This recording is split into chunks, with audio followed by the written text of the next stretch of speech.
Hey everybody, I spent the last 5 years renovating this boat and converting it from a atomic 4 gas engine to electric.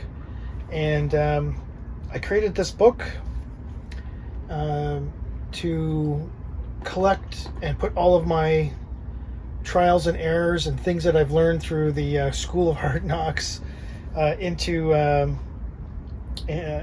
writing so that I could share that knowledge. I bought this boat in 2019. It was in the summer, and it had a non-functional motor. It wouldn't start. In fact, there was no compression in all 4 cylinders. And I kind of right at that moment, I said, okay, well, I knew how to fix motors, so I took the time to tear it apart and figure out what was wrong with it. But what I had found was that going forward, I just wanted to spend a little bit of time understanding the differences between diesel, fuel, and electric as options for the boat. And I said, if I'm going to go forward, I could repair the motor, live with it, or I could transform the boat. And I said, if I do that, I probably would either pick diesel or electric. And this book highlights some of the reasons why I chose electric over diesel, and also all of the components that are necessary to produce a working, viable boat that can be used without worry, as long as you have the understanding of the constraints of the boat.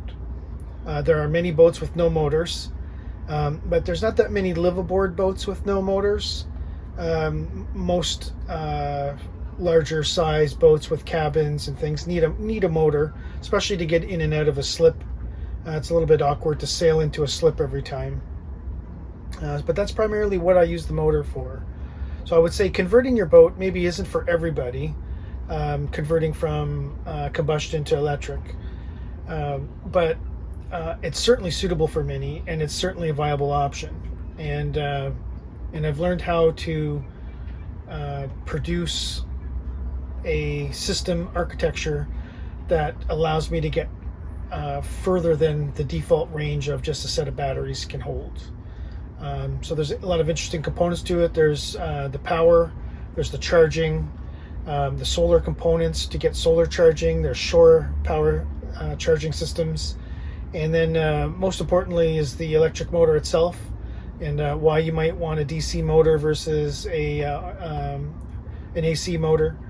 And also the monitoring systems are very key and components. So you need to understand at all times what's happening with all parts of the electric motor.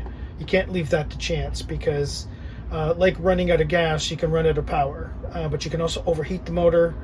There's a number of factors that you need to be very concerned with. So so I took the time to produce this book, and I hope that you find it useful. It's got a little bit of backstory about myself in there, but mostly it's about the evolution of this boat from a traditional 1975 boat with the atomic 4 in it to a more modern electric boat where I can actually, with the aid of a generator, go quite far.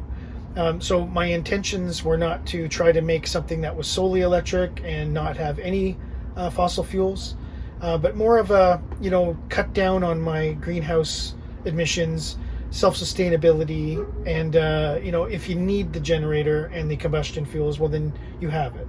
So it's kind of it's there for safety, but, I use the solar charging and the electric motor 99% of the time. So that's what's in this book. So I hope that you enjoy it. And there's a link below as to where you can purchase the book on Amazon. And I hope that it's one of the ways that you can support the channel. And I look forward to hearing your comments about it. Thank you.